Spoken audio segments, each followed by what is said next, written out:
Shabbat Shalom Mevorach, nous sommes Parashat Vayera, et là, Moshe Rabbeinu reprend son travail après qu'il soit intervenu devant Paro, et finalement, l'intervention, elle a donné un effet inverse.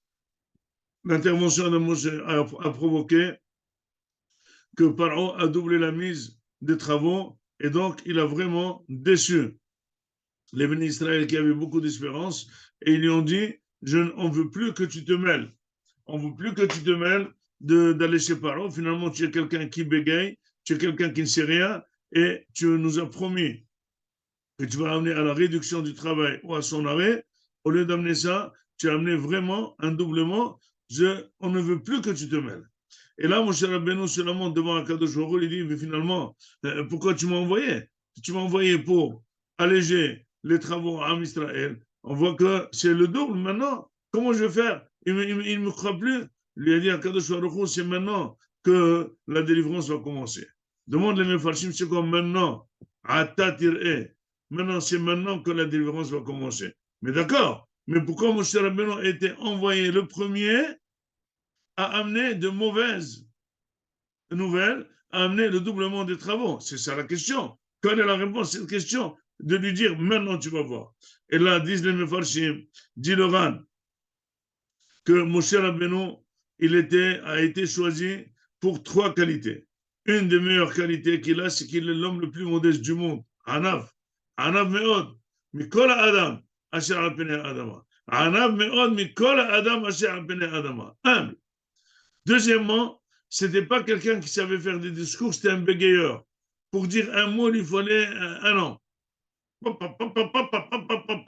Donc ça énerve énormément Paro. Il n'a trouvé personne qui peut parler au moins couramment qu'un bégayeur pareil. On dit que les bégayeurs, les lettres Boumaf, Bet, Vav, Mem, P, quand ils se prennent, ils sont foutus.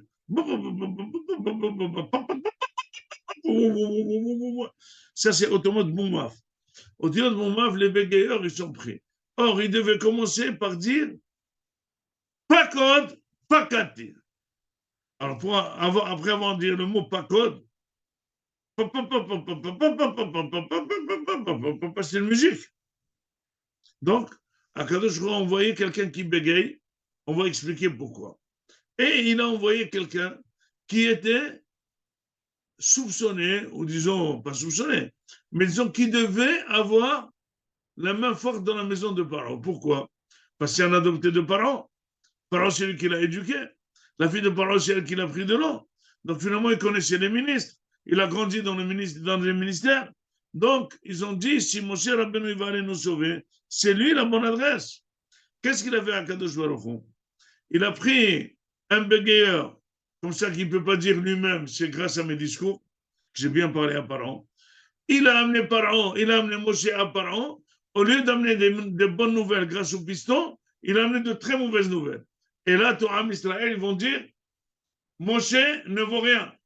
Depuis le moment où Moshe ne vaut plus rien, il peut continuer à travailler. Depuis qu'il a été annulé, il peut continuer à travailler et il va amener la Géoula. C'est ça que Kadosh lui a dit. Maintenant, tu es apte à faire la Géoula. Pourquoi? Parce que tu es parti faire un allègement de bonnes nouvelles et tu as amené de mauvaises nouvelles. Et là, maintenant, personne ne croit en ta personne. Donc là, Yeshua qui sera de Mitzrayim, il est entièrement en nous. Et là, Moshe lui dit, je devrais aller parler à Am Israël. Je devrais aller parler à Am Israël. D'accord? C'est quoi? Qu'est-ce que tu vas leur dire à Am Israël? Qu'est-ce que tu vas leur dire? Dire qui me croient. Il a dit, si jamais Béné Israël ne me croit pas, comment Paro va me croire? Quel est mon passe? En Béné Israël lo shame'u elai. Ve'ech yishma'eni Paro. Vani haran sefatayim. C'est quoi? Il dit, moi je suis un envoyé du peuple, un représentant du peuple, un envoyé d'Akadosh Baruch Hu, mais représentant du peuple. Mais si le peuple ne veut pas me reconnaître comme son envoyé, comment Paro tu veux qu'il me reconnaisse? Il dit, mais personne ne te croit, personne ne te prend en sérieux. Il a dit à Akadosh Baruch Hu, tout de même, va au Am Israël et parle-leur et tu vas voir que ça va marcher. Quand il est venu, il leur a parlé. C'est marqué Velo Shaméo El Moshe. Velo Shaméo. Mikotse Ruach ou me Avoda Kasha. C'est quoi Kotse Ruach? Et c'est quoi Avoda Kasha? Dit Rashi que quand quelqu'un il a des tsarot, quand il a des problèmes, la personne elle respire, elle a des petites respirations. Il n'arrive pas à remplir son poumon.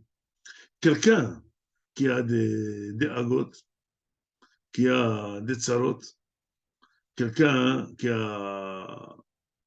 est problématisé, qui a des problèmes, on ne peut pas lui parler d'autre chose. On ne peut pas lui parler de la Emouna et de sortir d'Égypte, il est enfoncé dans son problème. Quelqu'un de malade, tu vas lui donner du moussard, viens, prie bien, étudie, fais, donne la tzaka et tout, il dit d'abord sors-moi d'ici. Il ne peut pas écouter. Deuxièmement, Rabotai, Avoda Kasha. Avoda Kasha, Rabotai, quand on casse la personne par les travaux, la personne n'a envie de rien. Elle est crevée, elle est fatiguée, elle ne veut rien entendre. C'est pour ça que, par an, il a compris que les Juifs ont commencé à croire à une sortie. Ils ont commencé à croire à des éventuelles vacances ou bien à sortir.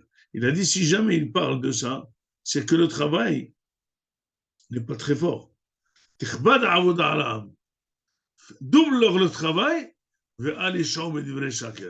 quand quelqu'un il travaille énormément, il ne pourra pas écouter Moshe Rabbeinu. Il ne pourra pas écouter des discours qu'on va sortir d'Égypte. Et on peut se regarder nous-mêmes. Les personnes qui prennent le temps de vivre, on peut leur parler, on peut leur changer les idées, on peut les convaincre, on peut faire beaucoup de choses. Mais les personnes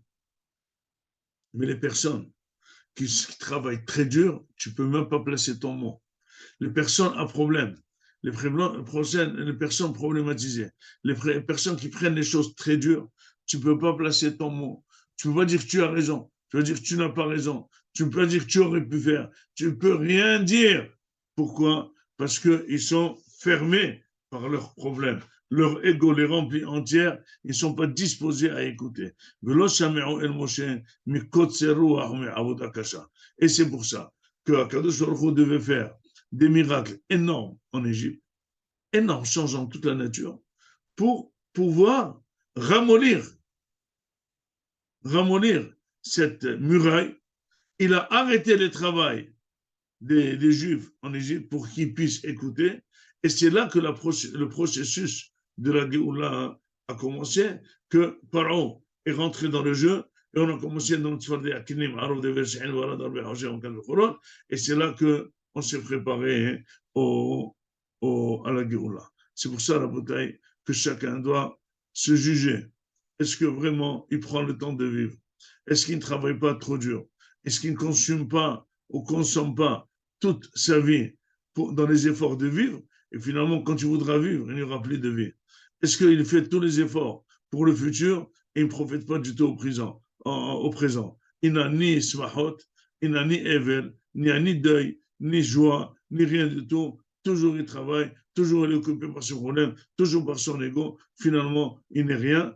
Sauf, il ne profitera pas de la vie. Il faut savoir, la bataille, prendre le temps d'écouter, de lire, de voir du moussard, d'aller au Beth Midrash, de suivre les shiurim, de faire la Torah. Sinon, la bataille, la personne écrasée par ça, on pourra elle n'est même plus apte à écouter des messages, ni de Rabbanim, ni d'Akadosh Baruch Hu. Elle est vouée qu'elle a raté toute sa vie à se préparer à vivre, mais où? Pas dans ce monde, et là dans le delà. Soyons hazakim, profitons de cette vie pour faire Retzon Hashem, pour faire la Torah, pour faire les mitzvot et éloigner de nous-mêmes le maximum de tsarot, le maximum de kotse ruach et le maximum éloigné de nous, Avoda Kasha. Shabbat Shalom Mevorach.